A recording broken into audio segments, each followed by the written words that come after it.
लीजिए सुनिए विकास पचौरी रेडियो पर रोजाना शाम 6 बजे से प्रसारित होने वाला कार्यक्रम विकास का प्रयास।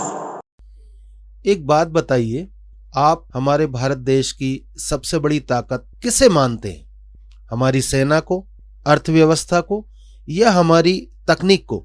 इस मामले में मुझे व्यक्तिगत तौर पर यह लगता है कि हमारे भारत की सबसे बड़ी ताकत है उसकी विविधता, और इस विविधता का एक सुंदर रूप हमारी अलग अलग बोली और सुनी जाने वाली भाषाएं हैं।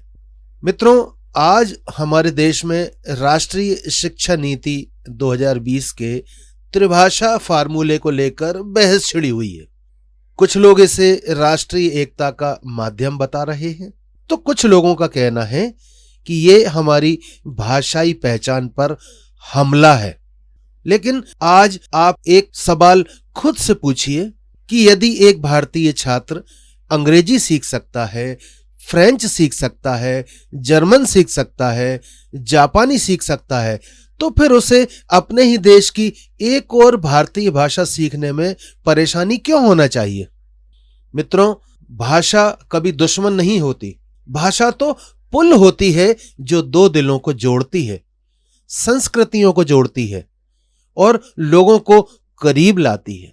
और फिर आप तो जानते ही हैं कि जब कोई तमिल युवक हिंदी समझता है, जब कोई उत्तर भारतीय तेलुगु या कन्नड़ संस्कृति को समझता है, जब कोई मराठी छात्र बंगला साहित्य पढ़ता है, तब सिर्फ भाषा नहीं सीखी जाती, भारत को समझा जाता है।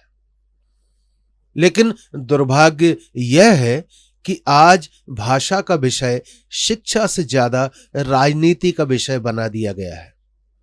भाषा को ज्ञान का माध्यम बनाने की बजाय वोट का हथियार बनाया जा रहा है।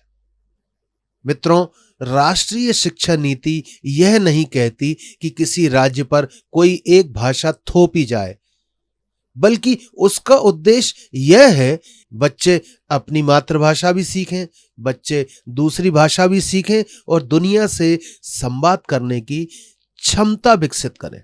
और फिर बहुभाषी होना कमजोरी कब से हो गया? दुनिया के विकसित देश अपने बच्चों को 2-2 और 3-3 भाषाएं सिखा रहे हैं, और हम अभी भी इस बात पर बहस कर रहे हैं कि एक अतिरिक्त भाषा सीखनी चाहिए या नहीं।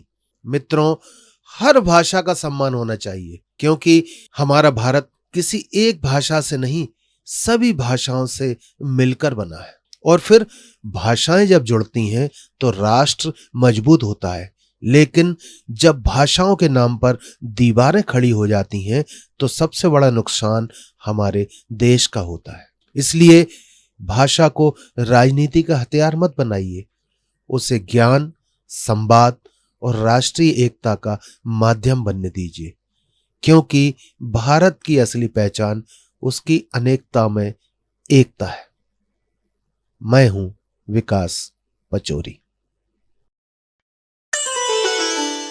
अभी आप सुन रहे थे विकास पचौरी रेडियो पर रोजाना शाम 6 बजे से प्रसारित होने वाला कार्यक्रम विकास का प्रयास।